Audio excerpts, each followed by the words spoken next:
চলে আসছি স্যান্ডেনিতে অনুষ্ঠিত হয় প্রতি বছর একটা মার্শে দে নোয়েল, যার নাম হচ্ছে বেল ইভ্যার। সেই আয়োজনে তো বাচ্চাদের জন্য টুকটাক অনেক আয়োজন করা হয়েছে, তো সেগুলো আমি ভ্লগে অবশ্যই দেখিয়ে দিব। আর বাচ্চারা তো সুপার এক্সাইটেড, এইটাতে উঠবো না ওইটাতে উঠবো। তো খুব বেশি রাইডস না থাকলেও 3, 4, 5টার মতো রাইড আছে, তো সবগুলোতেই উঠানোর চেষ্টা করব বাচ্চাদের। মাত্র আসলাম।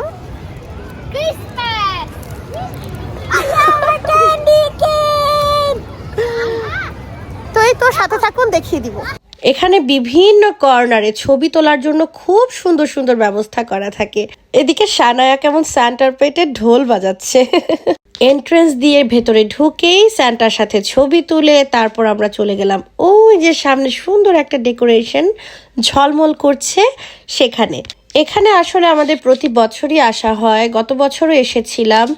ডেকোরেশনসও প্রায় একরকমই ছিল, আর গত বছর একদম শুরুর দিকে এসেছিলাম। এবছর যদিও একদম দেরিতে এসেছি, শুরুতে আসা হয় নাই, বিভিন্ন কাজে ব্যস্ত ছিলাম। তারপরও মনে হলো বাচ্চাদেরকে একটু ঘুরিয়ে নিয়ে যাই, একবার হলেও বাচ্চারা দেখে মজা পাবে। আচ্ছা, এই মেলা যখন একদম শুরু হয়েছিল প্রথম দিন এসেছিলাম সাফিরকে আইস স্কেটিং করাতে। সেদিন আর মেলায় ঘোরার সময় হয় নাই, শুধু আইস স্কেটিং করিয়ে বাসায় চলে গিয়েছিলাম। আচ্ছা, এখন আবার ফেরত আসি মেলার দিনে আমরা কি কি করলাম সেখানে। এখানে একটা সি ফুডের দোকান ছিল, তারপর একটু সামনে যেতেই দেখলাম একটা দোকানে পেশ ও কানাখ খেলার ব্যবস্থা করা আছে। পেশ ও কানাখ হচ্ছে বড়শি দিয়ে এই হাঁসগুলোকে ওঠাতে হবে। বড়শি দিয়ে হাঁস ধরে ধরে এই সামনের বাস্কেটগুলোতে রাখবে এবং খেলার শেষে সবাই একটা করে গিফট পাবে। এই তো। আচ্ছা ঠিক আছে।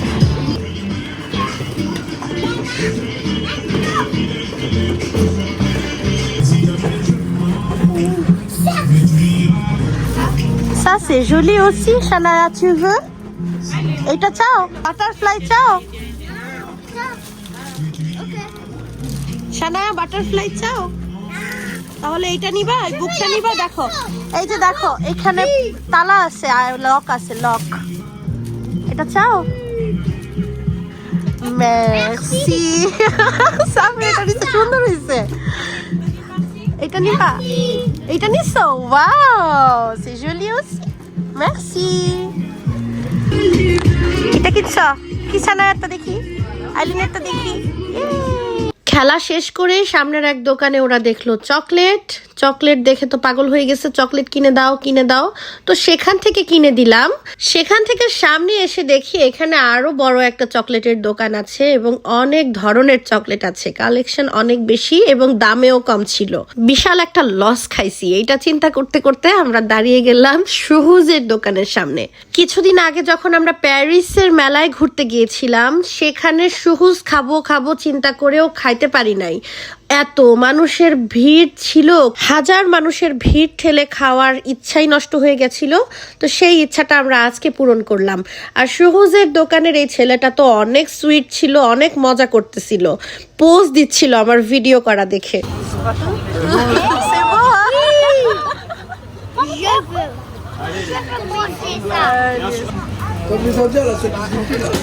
Merci. Va choisir. Allez-y. Allez-y.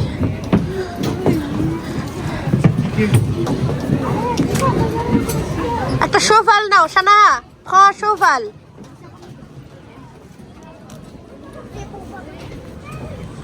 C'est ça que tu veux? Ah, voilà. বাচ্চারা কাগজে উঠে গেছে। সাফির এখানে, আর কে আছে? সানায়া কই? সানায়া কই? সানায়া কই? সানায়া কই? এই যে সানায়া। আইলিন কই? আইলিন কই? ওই যে আইলিন ভিতরে বসে। আরিয়ান, আইলিন, সাফি।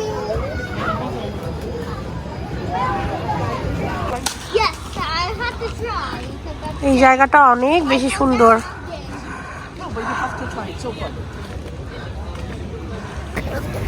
এই জায়গাটার ডেকোরেশনটা অনেক বেশি সুন্দর।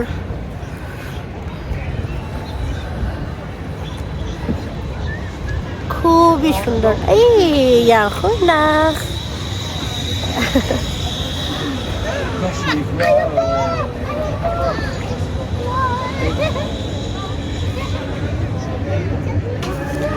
আজকে আবার এত বেশি ঠান্ডা পড়ে গেছে, মানে আমরা হাত মোজা সবকিছু পরেও অবস্থা খারাপ হয়ে গেছে। আর হাত একদম শক্ত হয়ে গেছে, বরফের মতো ঠান্ডা। আমরা এখন দেখি কোথাও গিয়ে একটু বসবো, চা কফি কিছু খাবো, এই তো তারপর বাসায় চলে যাব। আর কি কি করছি টুকটাকের মধ্যে দেখিয়ে দিব। ঠান্ডার যন্ত্রণায়, ঠান্ডার ধাক্কায় এসে আমরা একটা রেস্টুরেন্টে বসছি, বসে একটু কফি খাইলাম, বাচ্চারা একটু ফাস্ট ফুড খাইলো, এই তো খেয়ে দিয়ে। তুমি তো আসোই আমার সব ভিডিও নষ্ট করার জন্য, তো এই তো তো যাই হোক, এই তো এখন আবার বাসায় চলে যাব, আর বেশিক্ষণ দেরি করব না। ভালোই গেছে, তারপরে ভাবছিলাম সবগুলো রাইডে বাচ্চাদেরকে উঠাবো, সম্ভব হয় নাই, বললাম তো অনেক ঠান্ডা অনেক ঠান্ডা। গত সপ্তাহেও মোটামুটি ভালোই টেম্পারেচার ছিল। আচ্ছা জানি না উইকেন্ড আসলেই কোত্থেকে বৃষ্টি আসে, ঝপঝপায়, যত ঠান্ডা পড়ে, সব উইকেন্ড দেখে দেখে শনি রবিবারে ওদের ঠান্ডা থাকতে হবে বেশি। যেই কর্মদিবসগুলো শুরু হয় সুন্দর করে টেম্পারেচার সব ঠিক হয়ে যায়, কোনো ঝামেলা থাকে না, সব ঠিক, কারণ আমরা সবাই বাসায় থাকি আর কোনো সমস্যা নাই। উইকেন্ড আসলে সব ধরনের সমস্যা শুরু হয়। এই তো সেই ঠান্ডার মধ্যেও ভালোই ঘুরছি। আর কি করি, আর মনে হয় না কিছু একটা করব। খাওয়া দাওয়া শেষ হলো, একটু রেস্ট নিয়ে আমরা এখন বের হব। তো আমাদের আজকের ঘোরাঘুরি আমরা এখানেই শেষ করি। প্রচণ্ড ঠান্ডা, বাসায় এখন ফেরত চলে যাব। এই তো সবাই অনেক অনেক ভালো থাকবেন, আমার পেজের পাশে থাকবেন, ইউটিউবে সাবস্ক্রাইব করে দিবেন। আল্লাহ হাফেজ।